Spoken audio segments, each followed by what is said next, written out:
Hello CI Scholar, I am Anjali Sinha, your social studies educator from Gandhi Side International School. So, how are you all? I hope so you all are fine. Yeah, so this one is your second chapter of civics and part 2, right? Understanding secularism. So, we have learned the meaning of the secularism and few more things we are going to discuss in this chapter. And after completing the chapter, I have assigned you to do something. You are supposed to write down the summary of the chapter, right? Whatever you have understood till now, you are supposed to write down in piece of paper or any sort of your rough notebook. Fine? So go through with the chapter. It is very easy and very simple chapter. Go and apply your knowledge, evaluate the things, go through with the videos, go through with the pictures that I have used to explaining this chapter. Fine? So let's start. Class 8 Social Science Part 2 Chapter 2 Understanding Secularism. So we are going to continue with the same chapter, right? Yeah. Just see this picture. Government high school. Few students, they are talking with their teacher. What they are talking? Let's find out. Yeah, they are talking about the celebration of the religious festival within the school.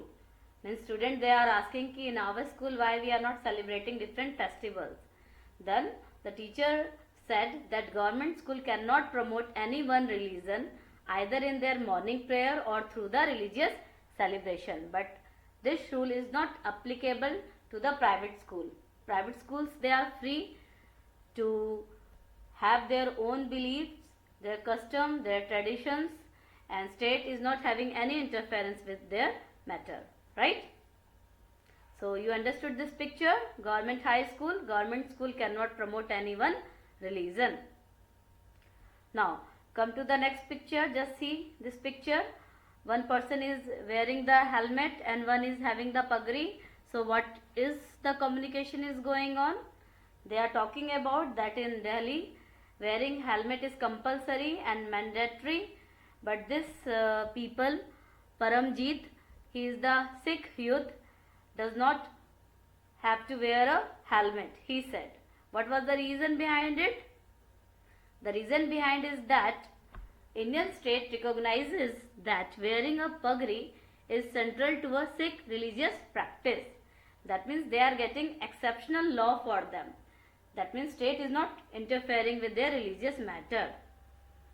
So just go through with this picture again. So Indian state recognizes that wearing a pagri is central to a Sikh religious practice. That's why state is not interfering in their matter and they are free to wear their pagri instead of helmet.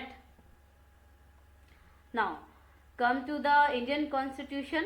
Indian Constitution sometime intervene in Hindu religious practices like untouchability, like sati pratha, you know about in the past it was, and more practice that are evil for our society, right? Child marriages. So sometimes state interfere and abolish this type of practices, and they are based on the ideal that is laid out in our constitution. Whatever the changes are done according to the constitution only. So just see this picture, how this picture is very colorful, different religious, different culture, people are together and celebrating their festival in India. Now I am going to discuss about one of the country, France, regarding 1960. From the 1960 only, they are having some laws that are going on in the France, that they are having a shortage of worker and some of the immigrants, they settle down in France and they have wear the head scarves, and just because of wearing this head scarves, so many girls were expelled from their school just wearing of this hand scarves. Because in February 2004 they have made a law, they passed a law and they are banning the student for wearing any religious or political sign or symbol like Islamic hand scarf, Jewish skull cap or large Christian crosses. They are not allowed these all things. And they are supposed to follow the rule of their country only. Hence minority is totally dominated by the majority rule that is happening in the other countries. Now, in case of our country, the Indian state is a secular work in various ways to prevent religious domination. That means in our country we are having the fundamental right and we are having the freedom of right to religious. Okay? So what happened? If anyone is going to be violated or if anyone is going to put any pressure on any people, they are simply have the right to constitutional remedies. They can move to the court for their justice, right? Just see the physical map of our country. We are totally differ in our topography also. Like in northern part, the areas are covered with the snow, mountains are there. Then you come to see there here that Thar desert is here. Then in northern plain you have seen that Ganga plain is there, full of water.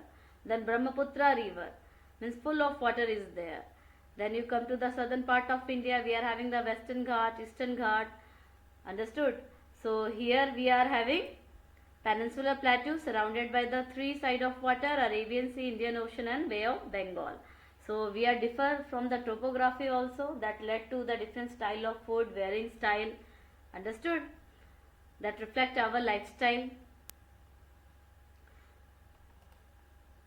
Now, just see this picture. From this picture, we are going to summarize the chapter Hinduism, Christianity, Buddhism, Sikhism and Islam. Multi-religion, multi-culture, multi-language spoken, okay, multi-food habit we are having.